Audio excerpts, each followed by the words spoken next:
یہ واقعہ ہے فرعون اور اس کی خادمہ کا۔ حضور اکرم صلی اللہ علیہ وآلہ وسلم شب معراج میں بیت المقدس کی طرف جاتے ہوئے مصر کے قریب ایک مقام سے گزرے تو انہیں نہایت ہی اعلیٰ اور زبردست خوشبو آنے لگی۔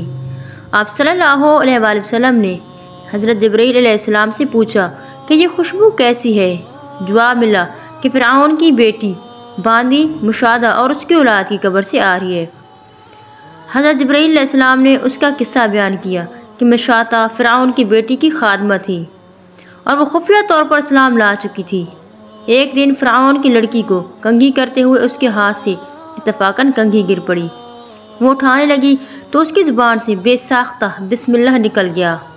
اس پر شہزادی نے کہا کہ تو نے آج عجیب کلمہ بولا، رب تو میرے باپ فرعون ہی ہے، تو پھر تم نے یہ کس کا نام لیا ہے؟ اس نے جواب دیا، فرعون رب نہیں بلکہ رب وہ اللہ ہے جو مجھے اور تجھے اور خود فرعون کو روزی دیتا ہے۔ شہزادی نے کہا، اچھا تو میرے باپ کے سوا کسی اور کو اپنا رب مانتی ہے؟ اس نے جواب دیا، ہاں میرا، تیرا اور تیرے باپ بلکہ سب کا رب اللہ تعالیٰ ہی ہے۔ شہزادی نے اپنے باپ سے کہلوایا۔ وہ سخت غضبناک ہوا اور اسی وقت اسے برسر دربار بلوا بھیجا اور کہا، کیا تو میرے سوا کسی اور کو اپنا رب مانتی ہے؟ اس نے کہا کہ میرا اور تیرا رب اللہ تعالیٰ ہی ہے جو بلندیوں اور بزرگی والا ہے۔ فرعون نے اسی وقت حکم دیا کہ تانبے کی جو گائے بنی ہوئی ہے اس کو خوب تپایا جائے اور جب بالکل آگ جیسی ہو جائے تو اس کے بچوں کو ایک ایک کر کے اس میں ڈال دیا جائے اور پھر آخر میں خود اس سے بھی اس میں ڈال دیا جائے۔ چنانچہ وہ گرم کی گئی۔ جب آگ جیسی ہو گئی تو حکم دیا کہ اس کے بچے کو ایک ایک کر کے ڈالنا شروع کرو۔ اس نے کہا، بادشاہ ایک درخواست میری منظور کرو، وہ یہ کہ میری اور میرے ان بچوں کی ہڈیاں ایک ہی جگہ ڈال دینا۔ اس نے کہا، اچھا تیرے کچھ حقوق ہمارے ذمہ ہیں اس لیے یہ منظور ہے۔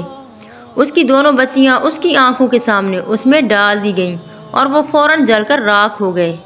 پھر سب سے چھوٹے کی باری آئی جو ماں کی چھاتی سے لگا ہوا تھا اور ماں کا دودھ پی رہا تھا۔